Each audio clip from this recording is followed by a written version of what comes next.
Liquor కేసులో దర్యాప్తు వేగవంతం చేశారు సిట్ అధికారులు. ఇవాళ నలుగురు నిందితులను కస్టడీకి తీసుకున్నారు.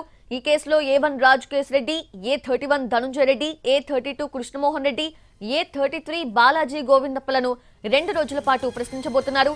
లిక్కర్ కేసులో మొత్తం 7గురిని సిట్ అధికారులు ఇప్పటికే అరెస్ట్ చేశారు. వారిలో రాజకేశ్ రెడ్డి, ధనుంజయ రెడ్డి, కృష్ణమోహన్ రెడ్డి, బాలాజీ గోవిందప్పలను ఇప్పటికే కస్టడీలోకి తీసుకుని ప్రశ్నించారు.